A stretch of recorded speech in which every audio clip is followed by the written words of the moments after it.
नमस्ते, मैं कमलेश। अखंड पंजाब का अपना ऐतिहासिक महत्व है। तवारीख के पन्ने हम जब भी पलटते हैं तो पंजाब की खूबसूरती हर बार से अधिक उम्दा दिखाई देती है। पंजाब जिसका अर्थ ही होता है 5 नदियाँ।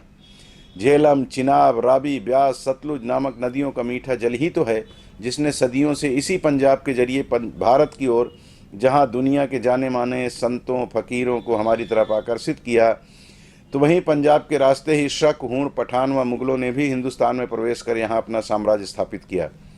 पंजाब के इसी हिस्से से होकर हिंदू कुश पर्वत पार कर आर्यों का आगमन भी हिंदुस्तान में हुआ था। सिंधु नदी की घाटी में ही आर्य सभ्यता का विकास हुआ था। अंग्रेजों ने अपनी जिस फूट डालो राज करो की सियासत का मुजाहिरा किया था, उसी का ही परिणाम था एक साथ आज़ादी की लड़ाई लड़ने वाले नेताओं के कारण देश का बंटवारा। भारत से विभक्त होकर जिस नए देश का निर्माण हुआ उसे ही हम पाकिस्तान कहते हैं। पंजाब का एक बड़ा हिस्सा पाकिस्तान में चला गया, जिसे हम लाहौर का इलाका कहते हैं। इसे पाकिस्तान का दिल माना जाता है। रावी और बाघा नदियों से निकली कल कल की ध्वनि लाहौर के पंजाबियों की उनकी मातृभाषा पंजाबी का सौंदर्य और बढ़ा देती है। इधर भारत के हिस्से में आया पंजाब हमारा हृदय है। वीरों और समुन्नत किसानों की इस धरा ने मोहब्बत के तमाम पैगाम दिए हैं। भारत और पाकिस्तान के हिस्से के पंजाबी आज भी भाषा, संस्कृति व सभ्यता के नाम पर एक दूसरे से मजहब अलग होने के बाद भी जुड़े हुए हैं। इनके आपसी मोहब्बत के किस्से हमें अक्सर सुनने को मिलते हैं। आज भी ऐसे लोग दोनों खित्ते में हैं जो देश के बंटवारे को उस वक्त के नेताओं की सबसे बड़ी भूल व पाप मानते हैं। ऐसे लोग आज भी यही कहा करते हैं कि सरहदें हमारे दिल नहीं बांट सकी। यह तो दोनों देशों की सियासत है जो अलग अलग मुल्क में चले गए दो भाइयों व पड़ोसियों को आज भी रकीब की नज़र से देखा करती है। आप सोच रहे होंगे कि आज मैं अखंड पंजाब का गुणगान क्यों कर रहा हूँ। इसका कारण है दो माताओं की वह सदा जो पूरी कायनात में गूंज रही है। एक आवाज़ है पंजाब से ही अलग हुए एक राज्य हरियाणा के एक छोटे से किसान के बेटे नीरज की माँ, और पाकिस्तान के इलाके वाले पंजाब के मियाँ चुन्नू नामक गांव के एक मजदूर बेटे अरशद नदीम की जननी ने जो भाव प्रकट किया, उस भाव ने मुझे भी भाव विह्वल कर दिया।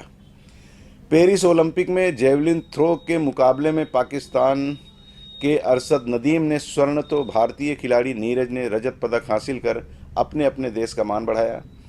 दोनों खिलाड़ियों के बीच प्रतिस्पर्धा के साथ ही आपस में स्नेह भी था, और इसकी जानकारी दोनों खिलाड़ियों को जन्म देने वाली उनकी माताओं को भी थी।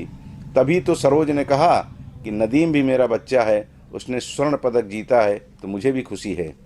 पाकिस्तान से नजीम की मां रजिया फिर कहाँ चुप रहने वाली थी। उनकी तरफ से पैगाम आता है कि नजीम और नीरज दोनों दोस्त व भाई हैं।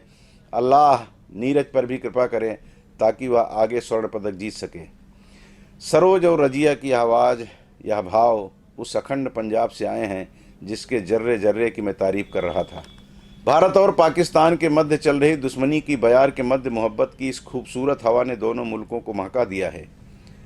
प्रिंट व इलेक्ट्रॉनिक मीडिया हो व सोशल मीडिया के तमाम प्लेटफार्म हों, चतुर्दिश इस मोहब्बत भरे पैगाम की चर्चा हो रही है। तारीफ़ की जा रही है कि माताओं के हृदय स्पर्शी भाव को जिसे महसूस करते हुए तमाम तर उद्गार प्रकट किए जा रहे हैं।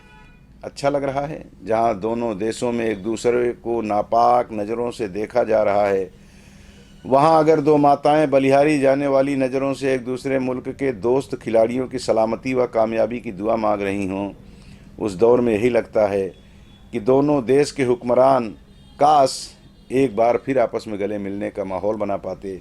एक बार फिर से पंजाब की यह मोहब्बत अखंड भारत में पांव पसार लेती तो कल्पना कीजिए कि उस अखंड भारत के समक्ष विश्व की कौन सी शक्ति है जो चंद घंटे भी टिक पाती।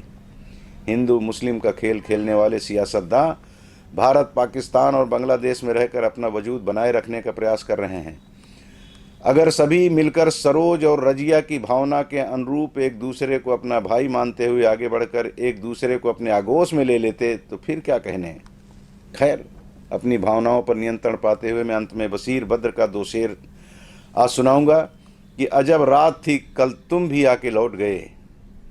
अजब रात थी कल तुम भी आके लौट गए, जब आ गए थे तो पल भर ठहर गए होते। और दूसरा शेर है, बहुत प्रसिद्ध है, उजाले अपनी यादों की हमारे साथ रहने दो, न जाने किस गली में ज़िंदगी की शाम हो जाए। बहुत बहुत धन्यवाद। जय हिंद।